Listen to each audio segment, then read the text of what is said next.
ერთ-ერთი მთავარი მოვლენა, რასაც საბჭოთა და რუსული პროპაგანდა ქართული და აფხაზური საზოგადოებების კოლექტიური მეხსიერებიდან გეგმაზომიერად აკრობდა და მეტწილად გააქრო კიდეც. 1917-21 წლებში ჩატარებული 5 დემოკრატიული, თავისუფალი და კონკურენტული არჩევნები და მათ შედეგად შექმნილი დემოკრატიული ინსტიტუტების ისტორიაა. ამ წაშლილი მეხსიერების რეკონსტრუქცია საბჭოეთის დაშლის შემდეგაც ვერ მოხერხდა. 80-იან და 90-იან წლებში ეთნონაციონალიზმის დომინირების გამო არც ქართველი და არც აფხაზი მკვლევარების ინტერესის საგანი დემოკრატიის ისტორია არ ყოფილა.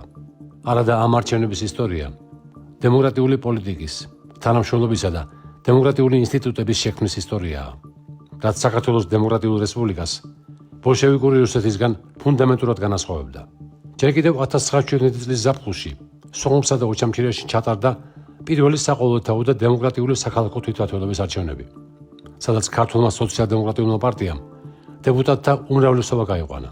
პეტროგრადში ბოლშევიკური გადატრიალების მიუხედავად 1917 წლის ნოემბერ-დეკემბერში სოხუმის ოლქშიც ჩატარდა სრულიად რუსეთის დამფუძნებელი კრების არჩევნები, რომელზეც ასევე საქართველოს სოციალ-დემოკრატებმა 26,000 ხმა, ანუ 77% აიღეს.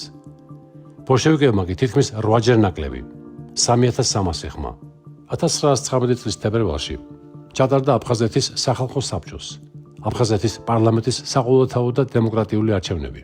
აღსანიშნავია, რომ საქართველოს რესპუბლიკის მთავრობამ აფხაზეთში საქართველოს დამფუძნებელი კრების არჩევნების ჩატარება 1919 წელსვე, როცა ის დანარჩენ საქართველოში ჩატარდა, ნაადრევად მიიჩნია, სანამ არ აერჩეოდა აფხაზეთის ადგილობრივი დემოკრატიული საკანონმდებლო ორგანო, რომელიც დაადგენდა აფხაზეთის სტატუსს. აქტივობა ძალიან მაღალი იყო. არჩევნებში მონაწილეობა სოხუმის ოლქის ამომრჩეველთა დაახლოებით 63%-მა მიიღო. ამ არჩევნებში საქართველოს სოციალ-დემოკრატიულმა მუშათა პარტიამ მიიღო 16,544 ხმა, ანუ 39,9%. გუდაუთის და სამურზაყანოს რაიონებში წარდგენილნად კი 66,8%. დამოუკიდებელმა სოციალ-დემოკრატებმა, რომლებიც ბოლშევიკების მხარდამჭერების, თეთრი რუსეთისადმი სიმპათიით განწყობილი პირებისა და აფხაზი ულტრანაციონალისტებისგან შედგებოდა, არჩევნებში მონაწილეობა მიიღეს და მხოლოდ 17%-ის აღება შეძლეს. საბოლოო ჯამში აფხაზეთის სახალხო საბჭოში დემოკრატიულ საქართველოსთან ერთიანობის და აფხაზეთის ავტონომიური სტატუსის მხარდამჭერი ძალების წილი 70%-ს აჭარბებდა. 1919 წელსვე მთელს აფხაზეთში ჩატარდა საქალაქო და სამაზრო თვითმმართველობების არჩევნები. სამურზაყანოს, კოდორის, გუმისთისა და გუდაუთის მაზრების ერობათა საბჭოებში და სოხუმის, ოჩამჩირის, გუდაუთისა და გაგრის საქალაქო თვითმმართველობებში. განსაკუთრებით პლურალისტული იყო სოხუმის ქალაქის თვითმმართველობა, სადაც უბრალო უმრავლესობა არც ერთ პარტიას არ ჰქონდა. 1920 წლის მარტში აფხაზეთში ჩატარდა საქართველოს დამფუძნებელი კრების არჩევნების ბოლო, მესამე ეტაპი. ანტიდემოკრატიული და საქართველოს მოწინააღმდეგე ძალების მიერ ბოიკოტის მცდელობის მიუხედავად არჩევნები შედგა. ამომრჩეველთა აქტივობა 34,26%-ს შეადგენდა.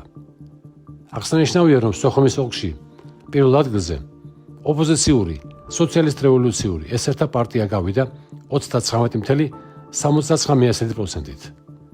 მმართველმა სოციალ-დემოკრატიულმა პარტიამ კი მიიღო მხოლოდ 36,22%. 1920 წლის ბოლოსთვის დემოკრატიული რესპუბლიკის ინსტიტუტების, ძლიერი თვითმმართველობების და უსაფრთხოების სამსახურის ეფექტიანი მუშაობის გამო საბჭოთა რუსეთს საქართველოს დამორჩილების ერთადერთ გზად საქართველოს დემოკრატიული რესპუბლიკის სამხედრო ძალით ღია აგრესიით ოკუპაცია აღარ რჩებოდა.